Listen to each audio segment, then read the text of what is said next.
Hello साथियों, मैं हूँ डॉक्टर ललित चंद जोशी, योगी। और आज आपको अपने जंगल घुमक्कड़ी के एक नई ऐतिहासिक यात्रा की तौर मैं तरफ ले जाऊंगा। और मैंने कुछ समय पहले आपको एक कविता भी आपका जिक्र किया।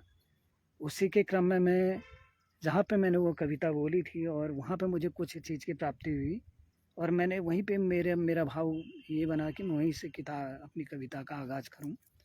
और मुझे आज एक नई उपलब्धि है, अगर आप उसको नई मेरी ऐतिहासिक यात्रा को आप देखें, उस नई ऐतिहासिक यात्रा में विदेशों में उसकी प्राप्ति हुई है, जिसको कपमार्क्स कहते हैं। भारत में भी उत्तराखंड, विशेषकर उत्तराखंड में कपमार्क्स प्यूपिल्स जो द्वीप के आकार के हैं, जो ओखली के आकार के हैं, वो हमें प्राप्त हुए हैं। और ओखली से भी गहरे आकार के हमें कपमार्क्स प्राप्त हुए हैं, और मुझे विशेषकर वो कपमार्क्स मिले। उसी खोज यात्रा के क्रम में 2021-22 में जब मैंने पत्थरकोट की गुफा खोजी, पत्थरकोट एक ऐसा रॉक शेल्टर खोजा जिसमें प्रागैतिहासिक चित्र थे। और तत्कालीन जो कमिश्नर साहब थे, और commissioner sir Shri Deepak Rawat sir, उनको मैंने उस पत्थरकोट के बारे में उनको लेटर लिखा कि उसका संरक्षण किया जाए। और उन्होंने उसका रिप्लाई भी उनके ऑफिस की तरफ से मुझे आया कि उस पत्थरकोट गुफा को वो संरक्षित करेंगे। उन्होंने जिलाधिकारी को लेटर लिखा। वो लेटर भी मैंने अभी रखा है, और वो क्षेत्र में उस रॉक शेल्टर को जो है अभी कुछ उसके लिए किया नहीं है। तो वो हमारी ऐतिहासिक विरासत है और हमारे प्रागैतिहासिक काल से जुड़ा हुआ है।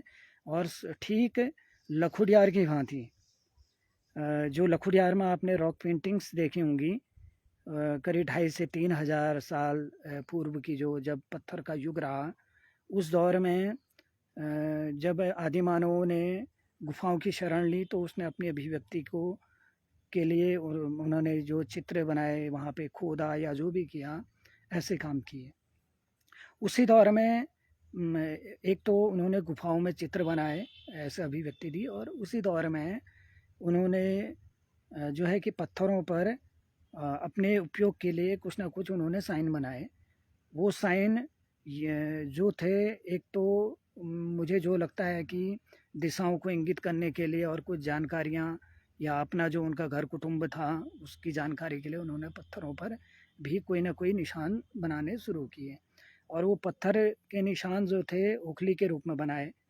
वो उसका उपयोग ये रहा कि वो प्रकृति को जल चढ़ाना हो, या फिर प्रकृति या किसी को या जंगली जानवरों को जो है कोई अन्न दाना देना हो उसके लिए, या फिर खून चढ़ाना हो। इस प्रकार के हम लोग, जब हम प्रागैतिहासिक काल के तरफ से हम सोचते हैं, तो ये चीज़ें हमारे माइंड में रहती हैं। और मैं ज़रूर सोचता हूँ, जब मैं सोचता हूँ तो मैं यहाँ तक सोचता हूँ कि उस समय उनका उपयोग जो नुकीले, जो बिल्कुल धार में बनाए गए हैं, तो उससे प्रकृति की पूजा के लिए, और या बलि के लिए, कि बलि वहाँ पे दे दिया और खून चढ़ाया, और जो है कि उसका जो मांस है वो उस जानवर का मांस खा दिया।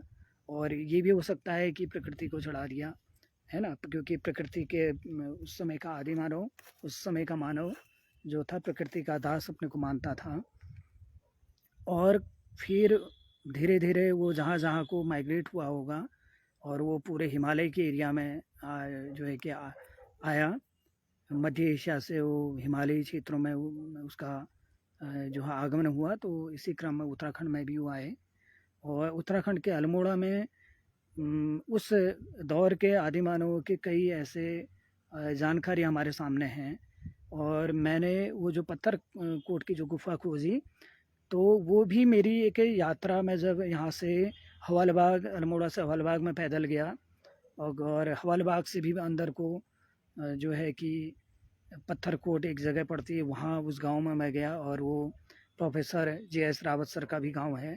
तो उस गांव में के जंगल में मैंने वो पत्थरकोट का रॉक शेल्टर खोजा। वहाँ मेरे को कप मार्क्स मिले, वहाँ मुझे ओखली के जैसे निशान मिले, वहाँ क्यूपिल्स मुझे मिले, और उसी जंगल में मुझे रॉक पेंटिंग्स भी मिली। और अब मैं जाऊँगा, मैं इसलिए मैंने उसको ज़्यादा हाईलाइट इसलिए नहीं किया, हाईलाइट मतलब कि मैं उसके बारे में, उसकी लोकेशन या मैं उसका एग्जैक्ट जो लोकेशन है इसलिए नहीं दिखाया कि मुझे ये संभावना थी कि जब तक इसका संरक्षण नहीं होगा तो इसको कहीं ना कहीं नुकसान पहुंचाया जाएगा। और उसके वीडियो भी मैंने रखे हुए हैं। और आज मैं जो निकला हूँ यात्रा, वो कसार देवी की यात्रा में, कसार देवी के जंगल और कसार देवी की यात्रा में निकला था। एक जगह से मेरा मन हुआ कि अचानक मैंने वो रास्ता बता, मैं ऊपर चला गया था और वहाँ से मैं लौटा और फिर मैं नीचे जो मैंने एक बार करीब आज से 3-4 साल पहले मैंने एक रिंग मार्क्स खोजे, हल्के से रिंग की तरीके से थे, वो खोजा। तो मैंने उसी के नीचे मुझे उसी की धार में मैं निकल पड़ा और वहाँ से मैं बहुत नीचे गया, वहाँ मुझे कुछ नहीं मिला हालांकि। और मैं उसी जगह पहुँचा जहाँ पे मेरे को रिंग मार्क्स मिले, उसी में शेल्टर के नीचे मैं बैठा हूँ। वहाँ पे मैंने कविता बोली और वहाँ पे मुझे एक विशेष चिन्ह प्राप्त हुए और भारत में ये चिन्ह किसी को मिले नहीं है। मतलब मेरे संज्ञान में अभी तक, मेरे संज्ञान में ये नहीं आया है कि ये चिन्ह किसी को मिले हैं और मैंने इन चिन्हों को इस दिशा में भी खोज लिया है। ये मेरे लिए बहुत बड़ी उपलब्धि है और मैं आपको वो उससे रूबरू कराऊंगा। देखिए, और मैं ज़्यादा इसको आपको दिखाऊंगा नहीं क्योंकि मैं इसमें शोध काम कर रहा हूँ। और ये देखिए, ये निशान आपको दिखाई दे रहे होंगे, ये निशान है। और मैं आपको इस जगह भी बताऊंगा नहीं, केवल आप मुझे सुन सकते हैं। तो ऐसी यात्राओं को हमें करना चाहिए और ये यात्राएं हमें जीवन की सीख देती हैं और हमें अपने लक्ष्य पर भी बिल्कुल ध्यान देना है। मेरा लक्ष्य है कि मैं कुछ विशेष चिन्हों की खोज करूं और जब वो विशेष चिन्ह पब्लिक के बीच में आए तो मुझे भी अच्छा लगे और पब्लिक को भी अच्छा लगे। तो ऐसे चिन्हों को देखकर मुझे आनंद आता है। तो साथियों, फिर होगी बात। धन्यवाद।